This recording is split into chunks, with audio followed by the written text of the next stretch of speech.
So yeah, today we're going to talk about nationalism. And, they call it the national question, or, what I think we could generally say is managing or dealing with the relationship between the local and the global, right? Where we're at, which particular society we live in, and, what's going on in the rest of the world. So I wanted to set this up today by going back to some basic Marxist economics that we didn't get to last week. Last week we talked about class, right? So the class structure is, who produces the surplus, who decides how it's spent, all that. The other side of capitalism that we didn't talk as much about before is what we think about, or what we call usually profit maximization, the profit motive, right? That, profit is the main goal.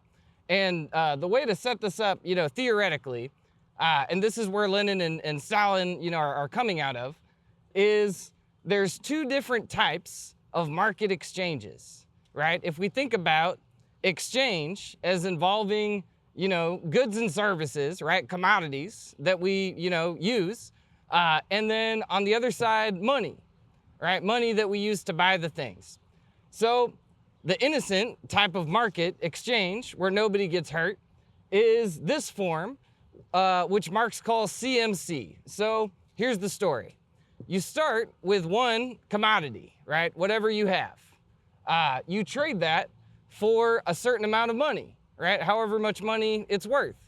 And then you trade that money for a new commodity, right? So this type of market, right? This type of, exchange is good because you start with whatever good or service you have and you end up with whatever good or service you need, right?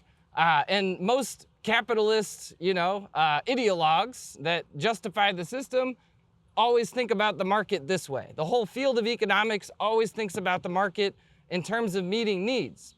But that's not really how capitalism works. Capitalism is more dominated by the opposite circuit, which is where you start with money, you trade it for a good or service, and then you trade that to get money at the end. Now here's the question. Why would you start with money, trade it, and then get money at the end of the process? It's the same thing. Why would you do that? Any guesses? Get more money if you exploit people. Exactly, to get more money, right? Money cannot really be quantified. There's no limit to the quantification of money, right? Money can increase forever. And right, last week we talked about exploitation. Where does this profit come from?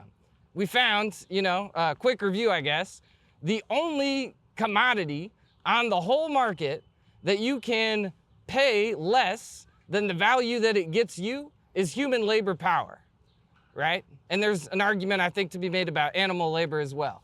But, in the context of human society, right, this extra, the profit, comes from unpaid labor because humans are cheaper to keep alive than the, amount of stuff we can produce in a day. Okay, that's the theory lesson. I hope y'all ain't too bored now. The basic story here is that capitalism is the first, economic system to have to expand. It does not have a choice. Capitalists and the people, the classes participating in the system have to expand. This is the basic logic, is infinite expansion. Other types of economic systems, even if they were bad, like feudalism, slavery, tended to not have to expand. They tended to be able to exist in one place. Some of them did, but capitalism is a little bit different in the sense that it always has to expand, right? So this is exactly why we have the whole problem of nationalism, right? And why there is such a strained relationship between the local and the global is because in our current world, the capitalist mode of production, right, the capitalist economic system has expanded to basically almost everywhere, right? Everywhere has been touched, at least by the influence of capitalism. And when it's, an expansion over the whole world, and we end up with a relationship between a small number of rich countries and a large number of poor countries. This is imperialism, right? This is what Lenin talked about as imperialism. So, capitalism must expand. It takes its exploitative class structure and all of the ideas that come with it, and it, spreads out all over the world. Okay, so that's why we have this problem of nationalism. And the discussion, right, the debate, if our goal is to go beyond class, right, we talked about what, communism is last week. We want to have democratic control over our, what we produce, how we produce, what to do with the profits. And so we have to come to terms with this contradiction, right, between where we're at and where everybody else is as well. And so Lenin, and I believe Stalin in the Stalin reading, and really later, there's a difference that is made between two different types of nationalisms. The first type, and sorry, what is nationalism, right? Nationalism is a big set of ideas that basically says, people feel, a part of a particular society. And, this word that we use is usually nation or country, right? Stalin asks, what is a country? He says, in the reading, that it is a, group of people that is defined by a bunch of different things. It's actually somewhat arbitrary, right? We could talk about the language. We could talk about the territory. We could talk about the culture, right? But, depending on what's going on and what, the most important questions that we're facing are, different, aspects of, the country, if it's territory, if it's, culture, become more important. Yeah. You mean nation, you're saying. You use nations and countries differently. Oh, he does use nations and countries. Yeah. Oof. But everything you're saying is nation applies to his concept of a nation and not of a country. Right on. Okay, so there's a distinction there. Yeah. Thank you so much. Sorry. No worries. So, yeah, the nation, right? How do we understand it is kind of the big question, right?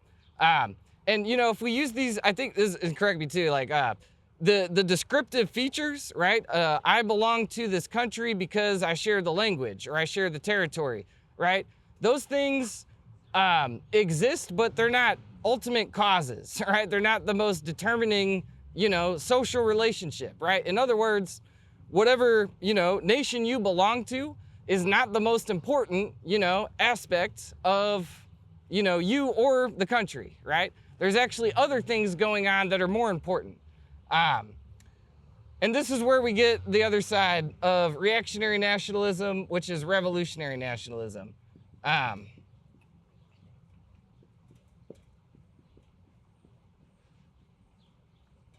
Okay. The reactionary nationalism, this is the bad guys, right? You all, yeah, of course. So the bad nationalisms are like what we have in this country that we call patriotism, right? What a reactionary nationalism says is, in order to deal with this problem, we are going to say that your national identity, however you define it, is almost or the most important aspect of your social existence, right? That was a lot of big words. I saw some furling of the eyebrows. This, basically is saying that if you're an American, right, a United States person, or you're a Canadian, right, that is the most important defining feature of your relationship to the rest of the world, right? Your citizenship or your belonging to this particular type of, this particular society. The goal of the reactionary nationalism is, and the way of thinking is, oh yeah. Sorry. So yeah, nationalism. What is the difference? Okay, so the basic story, capitalism is a global system. It has to spread to exist. It spreads its exploitation all over the world. That's why we have to deal with this whole problem of nations in the first place, right? So this is happening, right? MCM is happening. There's two general types of reactions that you can have to that, right? Two different forms of nationalism, right? And in the Lenin and the Stalin and whatever else, I don't think, you know, anybody really thinks that you can just get out of this question, right? You can't just skip the problem of the nation because we all exist in nations, right? There's like 200 countries, right, that exist. And probably, actually, there's more than that. You know, how to confront this question, right? This is the sets of solutions. Okay, so reactionary nationalism, yeah, like I was just saying, the whole point is to get you to feel like a member of this country, right? This type of nationalism is self-destructive, right? Because we can never get to a situation where all the countries are equal, right? And we can't get rid of the class distinctions that we were talking about before if we take the nation to be the most important defining, you know, social characteristic, right? The most important part of your social life. We have to get beyond that. But reactionary nationalisms tend to think that the country is the most meaningful, you know, thing, and that we're all somehow bound together, right? That people in different countries are somehow, you know, closer to each other than people in other countries, right? That's reactionary nationalism.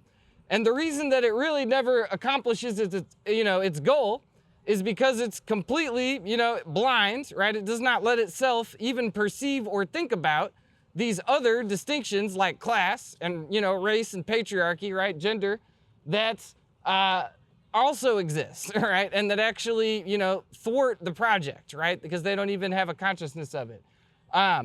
So reactionary nationalism, if you're from the United States and had a 4th of July upbringing similar to mine, you might, you know, think a lot, right, about United States patriotism, right? A lot of examples might come to mind.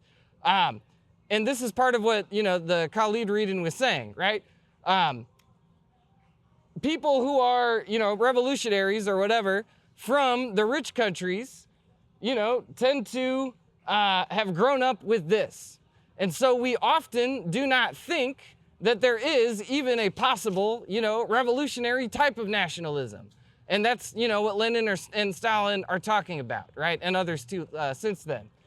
Revolutionary nationalism is recognizing that we have this contradiction between where we're at and the rest of the world, but the goal is to get to a world where we don't need countries, right? Or at least that the differences between countries as well as classes is abolished, right? That we make everybody equal, right?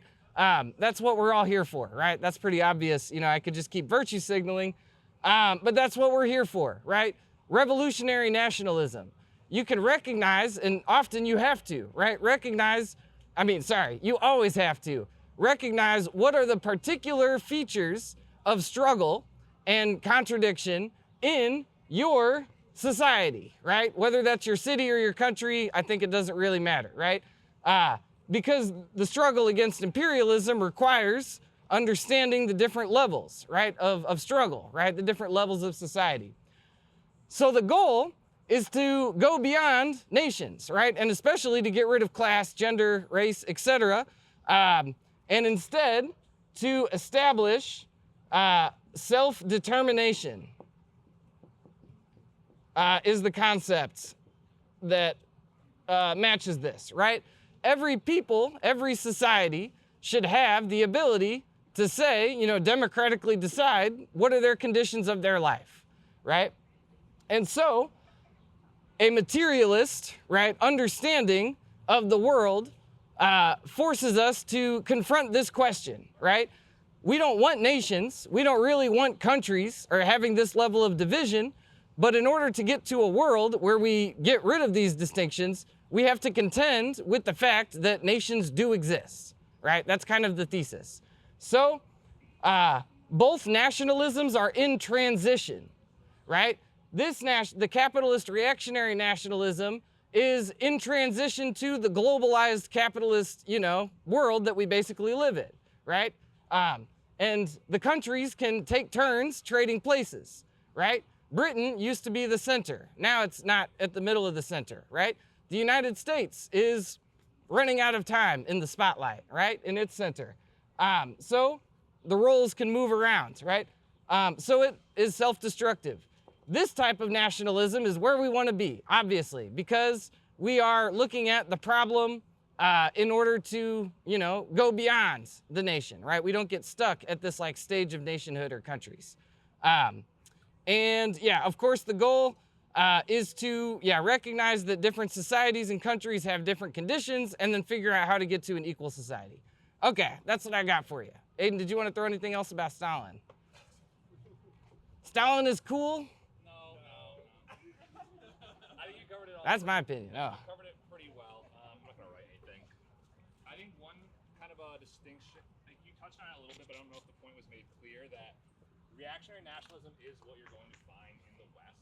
You're not really going to find revolutionary nationalism. Revolutionary nationalism is more or less in like the developing world. Because in the developing world and in the colonized world, this kind of ties back into what we were speaking about last week. There being like the primary contradiction and like secondary contradictions within societies, within movements. So the colonized world, the developing world recognizes that the primary contradiction that they are facing is being colonized, being a victim of imperialism. That's why you have groups of varying ideology fighting in Palestine and Gaza and stuff, fighting together against the colonizer. They don't have the same political ideology. They differ completely on like how their nation and what the state would look like after they've liberated themselves. But because the primary contradiction is the fact that they are a colonized nation, that is why they have formed this revolutionary nationalism and united the different classes, the different ideologies contained within this nation to overthrow the colonizer and move forward. You will never find that in the United States. Any kind of nationalism that you'll find in the United States, in Great Britain, in France, anything like that, it's really just going to be fascism. That's kind of the end goal, the end result of our nationalist movements within imperialist countries. We cannot really foster a sense of revolutionariness because our nation state is the one oppressing the colonized and revolutionary nation states here. And that's, we'll cover most of it. Just what would you say about like black nationalist movements within the United States though? I think some of those are revolutionary. Oh no, I would agree. Because they're a colony within the... That's exactly the point I would make, is they are not, that is not a nationalist movement of the United States. That is essentially a nationalist movement of a colonized and a captive nation within the United States. So that is revolutionary because they are essentially viewed as a colony within the United States and not like its own nation currently. Any other questions in regards to that? Cool, I think that's it for today. For the lesson today. Let's break up into discussion groups.